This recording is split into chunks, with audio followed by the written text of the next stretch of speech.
Hello and welcome back to Talk the Walk. I'm Winna Wong. We're discussing the heat wave and climate change with Mr. Leung Wing-mo. He's the Observatory's former assistant director. So, Mr. Leung, previously we talked about Hong Kong. Now let's take a step back and talk about the world. We have been talking about climate change for a very, very long time, for almost 70 years or around that time. And now people have started to say that it has become irreversible. And it kind of sounds like humankind is heading into doom. Is that what you believe? Do you think we are doomed? I don't think we are doomed. We are too intelligent to be doomed. I think we'll find out some way to solve this very difficult problem.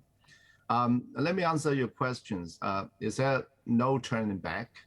Scientifically, we cannot definitively say yes or no, because it all depends on how we deal with this issue. Because for issues as big as the climate crisis, we need collaboration, not just within Hong Kong, not just within China, but all over the world. We need collaboration, close collaborations with all countries, all people in the whole world. Right now, we don't see a lot of this things happening, particularly with the kind of new Cold War between US and China. That will make things very difficult. So it all depends on how we address the issue of carbon reduction. If we address carbon reduction issue proactively, aggressively, then climate change the climate crisis is not going away, but it won't be too bad. According to the assessment of the IPCC last year, the Intergovernmental Panel on Climate Change, if we choose a very aggressive carbon reduction strategy, then temperature will rise a little bit and then will fall starting somewhere around the middle of century. So in terms of time scale, no, for the time being, in the next few decades, we are not going back to what we were. But in the longer time frame, like 50 years or 100 years, then we can reverse the trend. We can reverse the trend of global warming. But the caveat is that we have to do whatever we can to reduce the carbon reduction. But speaking of world collaboration, a lot of people often describe climate change as a great example of a tragedy of the commons, where people are acting in their own interest instead of the greater good of the society. So, for example, there are some developing countries that that won't commit to zero emissions because they feel like we are still developing. And how come you countries that have already developed and you're enjoying being developed, how can you come here and tell me to cut down on emissions when a lot of what is happening now, like how much of our climate now was due to Manchester during the Industrial Revolution, for example. China and India, very famously at the COP26 summit in November, would not sign a deal until it was watered down. So to these countries, what might you have to say to them? I think there is one principle in climate negotiation that was enshrined in the treaty, and that is equal but differentiated. Common but differentiated responsibilities. That's still up. That was enshrined something like 30 years ago, and that is still believed by many leaders in the world, that this is some principles we should stick to. Unfortunately, the actual fact is that we are finger pointing. For example, a lot of people, a lot of leaders in the world are saying that China is the largest carbon emitter in the whole world, in India and following, and so forth and so on. But if we go back to the history, as you mentioned, what Manchester did during the Industrial Revolution. If we go back to the time during the Industrial Revolution and then work out all the carbon emission, then the United States of America is still the country emitting the most amount of carbon dioxide. This is only one part of the story as a country. But to be fair, compare apple with apple. We should not compare how much a country emits carbon dioxide and how much the other country emits.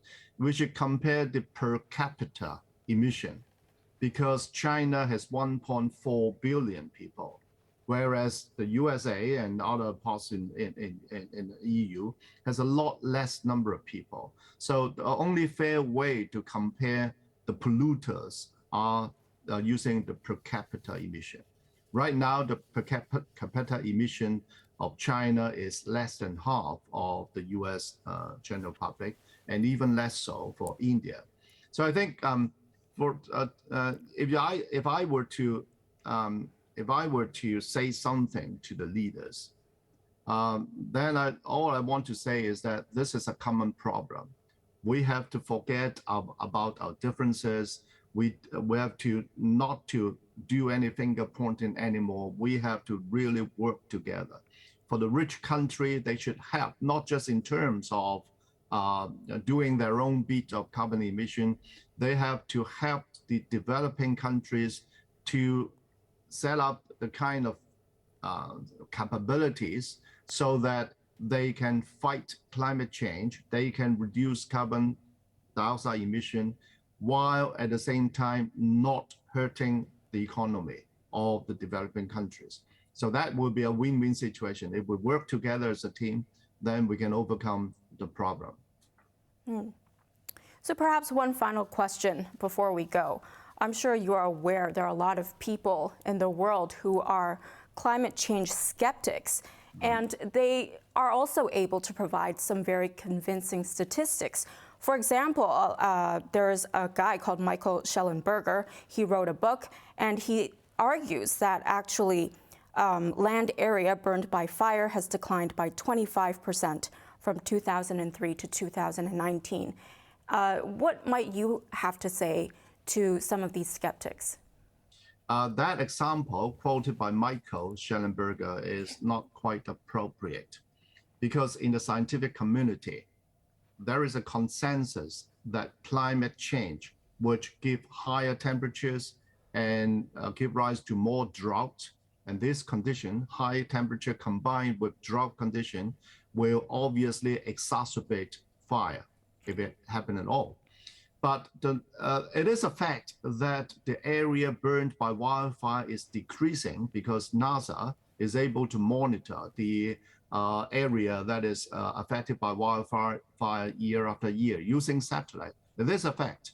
But wildfire is actually a very complicated problem. Climate change aside, you have a lot of problem. For example, the government is doing a good job in mitigating wildfire. That is, for example, the US and other countries in the EU are doing exactly that because of government policy, because of the plan to mitigate fire. And that is one reason why wildfire areas are decreasing.